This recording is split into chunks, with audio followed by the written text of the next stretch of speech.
Hello guys and welcome back to Go Legal and this is Sushant.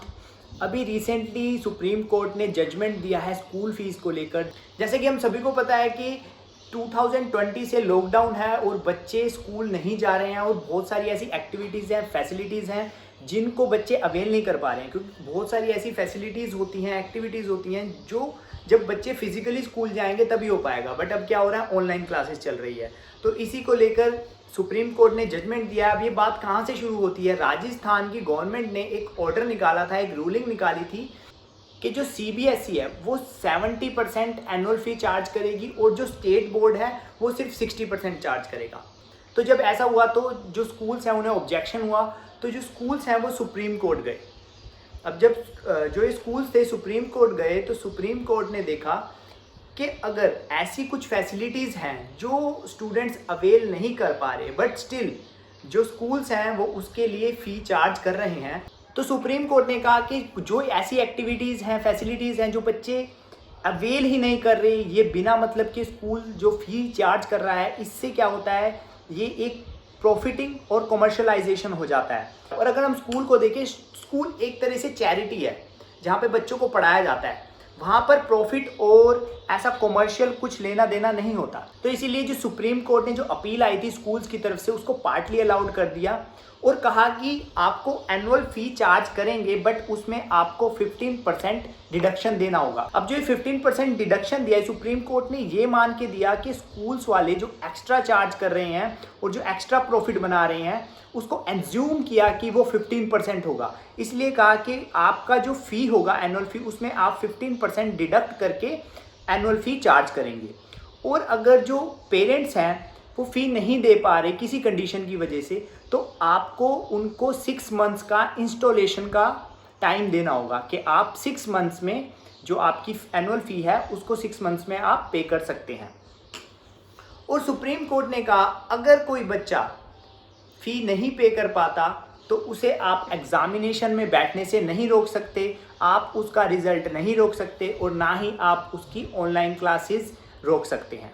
अब ये 15% deduction supreme Court ने किस वजह से किया, मैं एक बार आपको जो जजमेंट है उसका पैराग्राफ पढ़ के बताता हूँ। We would assume that at least 15% of the annual fee would be towards overheads expenses saved by the school management.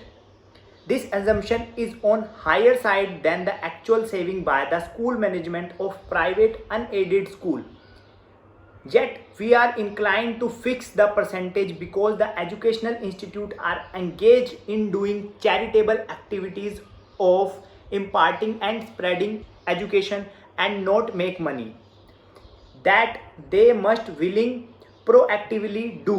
Hence collect of commensurate amount, that is 15% of annual fees for academic year 2020-2021 would be case of profiting and commercialization by the school management. अब ये 15% इस वजह से कहा, supreme court कहता है जो school है ये एक चैरिटी एक्टिविटी है जिसमें हमें एजुकेशन स्प्रेड करनी है, प्रॉफिट नहीं कमाना। अगर स्कूल्स प्रॉफिट कमाने लग जाते हैं तो वो कमर्शलाइजेशन हो जाता है, वो चैरिटी नहीं रहती। इसी वजह से सुप्रीम कोर्ट ने एज्यूम करा कि जो स्कूल्स हैं सारा खर्चा निकाल के जो उनको प्रॉफिट होता है वो 15% होता है। इस वजह से सुप्रीम कोर्ट ने कहा जो 15% है वो आपको डिडक्ट कर देना है, मतलब जो आप प्रॉफिट कमा रहे हैं उसको डिडक्ट कर देना है और जो आपकी ऐसी एक्टिविटीज़ हैं जो स्टूडेंट्स अवेल ही नहीं कर पाते वो इसमें डिडक्ट हो जाएंगी। इस वजह से 15% डिडक्ट कर दिया। अब 50% डिडक्ट कर देते हैं तो हमें सिर्फ फ़ी पे करनी होगी 85%। और जैसा कि 10th और 12th के बच्चों का क्या करते थे, एग्जामिनेशन में बैठने नहीं देते थे क्योंकि उन्होंने फ़ी पे नहीं करी, तो इसके लिए भी सुप्रीम कोर्ट ने गाइडलाइन दिया कि जो 10th 12th के बच्चे हैं अगर उनके पेरेंट्स ने उनकी फ़ी नहीं भरी है तो आप उनको एग्जामिनेशन में बैठने से नहीं रोक सकते और ना ही उनका रिजल्ट रोक सकते हैं। तो ये बहुत ही अच्छा एक जजमेंट है। हो सकता था कि जो इसमें डिडक्शन करी है इसकी परसेंटेज ज़्यादा हो सकती थी, पर सुप्रीम कोर्ट की एग्जम्पशन है कि 15% ही प्रॉफिट स्कूल्स को होता है, इसी वजह से वो प्रॉफिट को हटा दिया है और अब हमें सिर्फ 85% पे करना पड़ेगा। अब जो ये जजमेंट था ये था राजस्थान के लिए, बट ये जजमेंट किसने दिया है, सुप्रीम कोर्ट ने। तो जो सुप्रीम कोर्ट का जजमेंट होता है वो पूरे इंडिया पर लागू होता है।